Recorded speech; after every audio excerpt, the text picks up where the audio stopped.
Before Fast and Furious turned into insane heists and billion-dollar stunts, Jason Statham was already showing the world why he's one of Hollywood's best behind the wheel. In 2008, he stepped into a different kind of racing film, one where speed wasn't about trophies, glory, or bragging rights. It was about survival.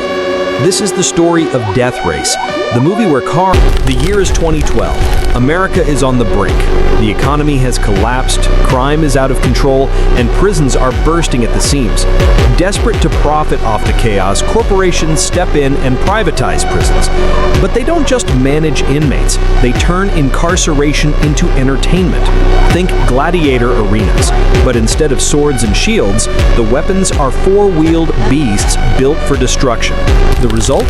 The most violent and popular sport in this dystopian world, the death race.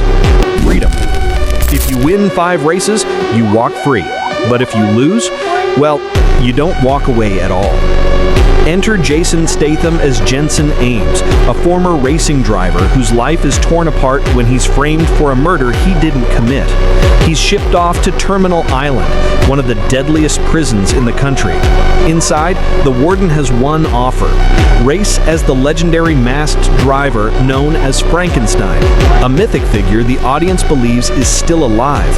Survive 5 races and Jensen can win his freedom. But there's a catch.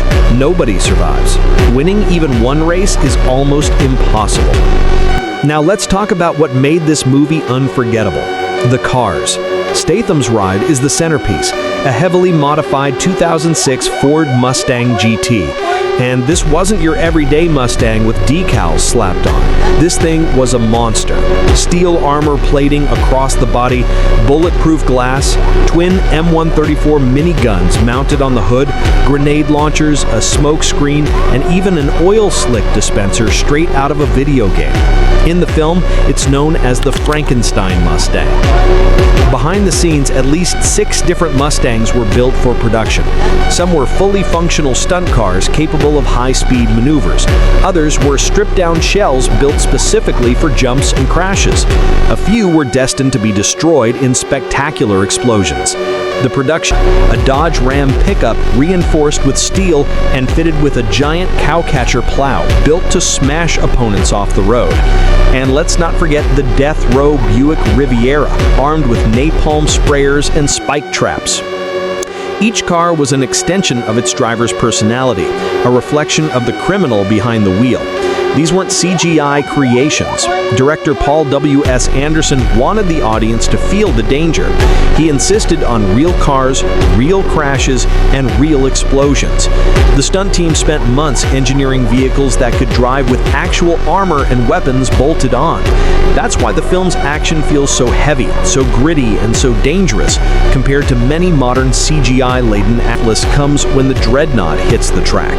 Watching that gigantic armored truck fire miniguns, launch fire, and roll over cars while the other drivers scramble to survive is one of the wildest car sequences ever filmed. And it wasn't easy to pull off. The Mustang used for high jumps had to be stripped. He's angry, desperate, and vulnerable, a man with nothing left to lose.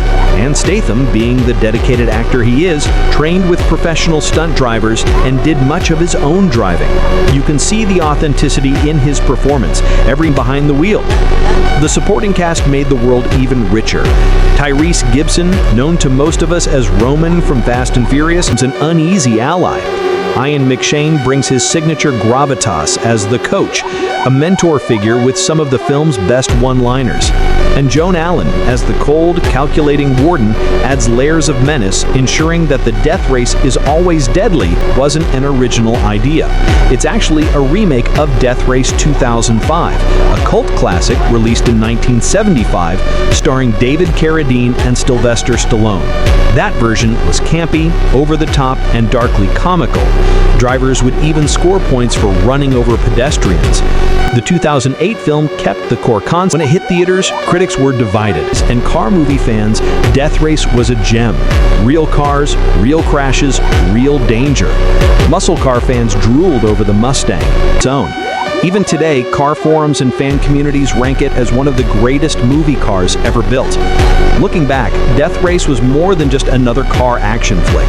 It was a dystopian gladiator story fused with automotive engineering, where cars weren't just vehicles, they were survival machines. It proved that Jason Statham wasn't just the transporter guy. He could carry a darker, grittier franchise on his shoulders.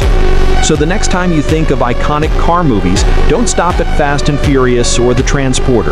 Remember DeathRace, the film that turned cars into weapons, racing into war. And hey, if you enjoyed this breakdown, don't forget to hit that like button, drop a comment on your favorite DeathRace car, and subscribe for more epic car movie deep dives. Trust me, you won't want to miss what's coming next.